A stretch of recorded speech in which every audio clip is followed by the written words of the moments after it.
ভাই, আপনার আশেপাশে থাকা বান্ধবী বা বোন ভাগ্নি কি বিটিএস লাভার হতে হতে বিটিএস দের বিয়ে করার জন্য কুত্তা পাগল হয়ে গেছে? সারাদিন বিটিএস এর 7 জন মহিলা আক্তার পুরুষেরা কি করে, কোথায় হাগে, কি খায়, কখন ঘুমায়, এসব পোস্ট করে ফেসবুক ইনস্টাগ্রামকে পাবলিক টয়লেট বানিয়ে ফেলছে। আপনি কি আপনার আশেপাশে থাকা এমন মস্তিষ্ক শুকিয়ে যাওয়া মেয়েদের জ্বালায় অতিষ্ঠ?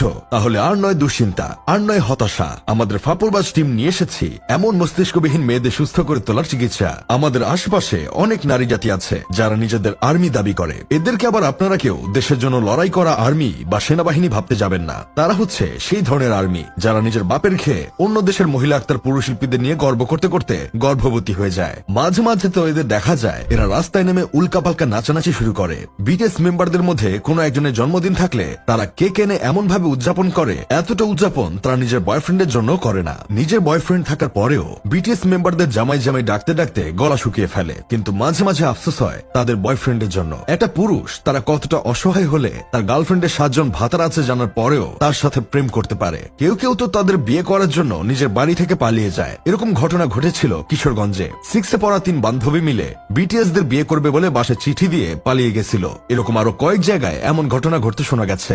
এখন অনেকেই বলতে পারেন ছোট বাচ্চা মানুষ তাই এমন কাজ করেছে। দেখেন ভাই, এদেশের অনেক বুড়া মাইয়ারা মাঝে মাঝে এদের থেকে বেশি পাগলামি করে বিটিএস নিয়ে। তবে এদের পাগলামির একটাই সমাধান, সেটা হচ্ছে নিয়ম করে 3 বেলা পিটাইতে হবে। কারণ গুরুজনেরা বলেছে মায়ের উপরে কোনো ঔষধ নাই। সারাদিন বিটিএস নিয়ে পড়ে থাকা মেয়েদের সুস্থ করে তোলার জন্য দ্বিতীয় সমাধান হচ্ছে বিয়ে। এদেরকে বিয়ে দিয়ে দিলে সংসারের কাজের চাপে ও শাশুড়ির কথার চাপে বিটিএস কখন কোথায় হাগলো, মুতলো, খাইলো কোনো কিছুর খোঁজ রাখতে পারবে না। আমার আশেপাশে কিছু এমন চুলপাকনা আর্মি মাইয়া ছিল, তাদের বিয়ে হওয়ার পর তারা এতটাই সংসার নিয়ে ব্যস্ত হয়ে গেছে যে যারা একসময় মিনিটে মিনিটে ফেসবুকে পোস্ট করে বেড়াতো কিন্তু এখন মাসে একটা পোস্ট করতে পারে না। আর এদের যদি কিছুদিন পর একটা বাচ্চা হয়ে যায় তাহলে তো ডায়পার চেঞ্জ করতে করতে দিন চলে যাবে। আর বিটিএস এর হাগামোতার খোঁজ রাখার টাইম পাবে কোথায়? এখন অনেকেই বলতে পারেন যারা বিটিএস কে ছাড়া কোনোদিন বিয়েই করবে না বলে সিদ্ধান্ত নিয়েছে তাদের কি কিভাবে ঠিক করবে? দেখেন ভাই, যারা এমন সিদ্ধান্ত নিয়ে ফেলেছে তাদেরকে যদি কোনোভাবে বিয়ের পিড়িতে বসাতে না পারেন তাহলে আর কিছু করার নাই। সোজা পাবনা মানসিক হাসপাতালে ভর্তি করিয়ে দিবেন। পাগলদের সাথে বসবাস করলেই ঠিক হয়ে যাবে। কারণ সুস্থ স্বাভাবিক সমাজ তাদের জন্য না,